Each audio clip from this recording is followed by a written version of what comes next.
Сәлеметсіздер. Мы сегодня будем говорить о притяжательных окончаниях. В переводе означает тәуелдік, жалғау, или еще можно назвать аффиксы принадлежности. В казахском языке притяжательная форма существительных показывает принадлежность предмета. То есть сегодня мы будем говорить, как правильно сказать, что какой-то предмет кому-то принадлежит. Например, мой дом, его дети и так далее. Но для начала мы узнаем, как же переводятся эти местоимения. Тәуелдік жалғау имеет 3 лица, как и в единственном числе, так и во множественном числе. Первое лицо единственного числа. Менің, мой, моя, мое. Второе лицо. Сенің, твой, твоя, твое. Уважительная форма. Сіздің, ваш, ваша, ваше. И третье лицо. Оның, его, ее. Во множественном числе первое лицо. Біздің, наш, наша, наше. Второе лицо. Сендердің, ваш, ваша, ваше. Уважительная форма множественного числа. Ваш, сіздердің. И третье лицо. Олардың, их. Теперь узнаем, как же в единственном числе работает притяжательное окончание. В единственном числе притяжательного окончания в первом лице менің имеются окончания м после гласных звуков, м после согласных звуков. Например, мой аул, мой город, мой дом. Слово аул заканчивается на согласный, и это слово твердое мы прибавляем окончание м. Менің аулым. Қала. Слово заканчивается на гласный, прибавляем окончание м. Менің қалам. Слово үй мягкое, и это слово заканчивается на согласный, прибавляем мягкое окончание. Менің үйім. Второе лицо сенің имеют окончание ң после гласных звуков, ң после согласных звуков.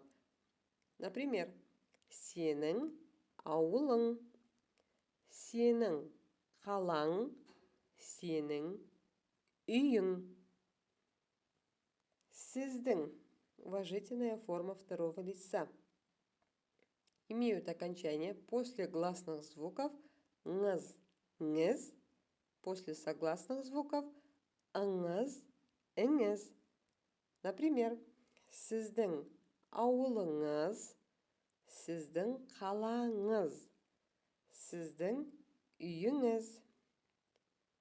Оның, третье лицо, имеют окончание после гласных звуков с, после согласных звуков Например, оның ауылы, оның қаласы, оның үйі. Еще один важный момент. Обратите, пожалуйста, внимание. В казахском языке, если слова заканчиваются на глухие согласные п, к, қ, то при прибавлении окончания с гласного эти глухие согласные переходят на звонкие согласные. П на б, к на г, а қ на г. Например, моя книга. Слово «ктаб» заканчивается на глухой согласный «п». Но по правилам тәуелдік жалғау притяжательного окончания. В первом лице имеются окончания м, м. Так как последний слог слова тап твердый, мы прибавляем твердое окончание. И это окончание начинается с гласного. То есть, как уже говорилось, если слово заканчивается на глухой согласной «п», и к нему прибавляется окончание с гласного, то этот глухой «п» превращается на «б».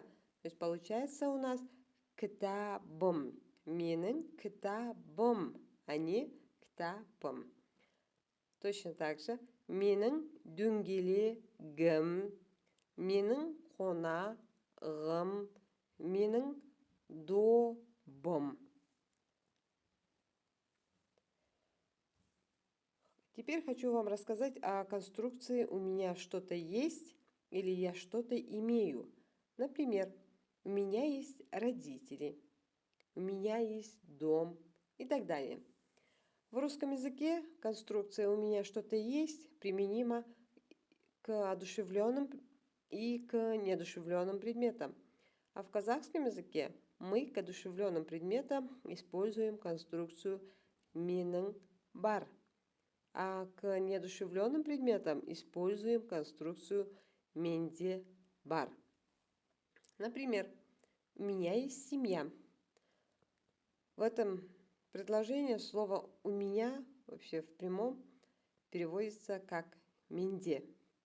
И это предложение должно переводиться как «менде отбасы бар».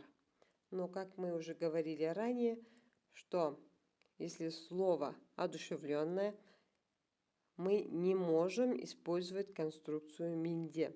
То есть, если вы скажете, что «менде отбасы бар» или «менде бала бар», то это предложение будет звучать неправильно.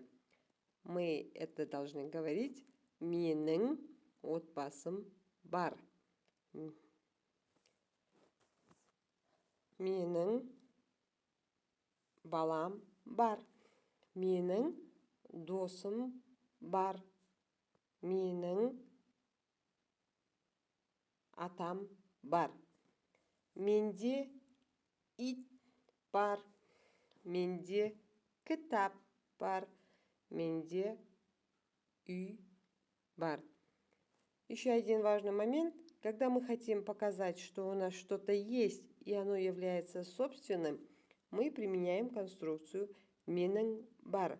Например, «менің үйім бар», «менің көлігім бар». Несмотря на то, что эти предметы неодушевленные, все равно применение этой конструкции будет верной. Этим мы доказываем, что предметы являются собственностью. Теперь переходим к заданиям. Тапсырма. Бірінші тапсырма.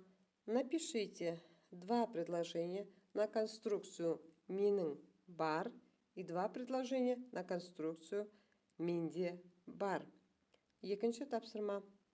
Спряжение слов «әке», «кітап», «үй» в единственном числе притяжательного окончания.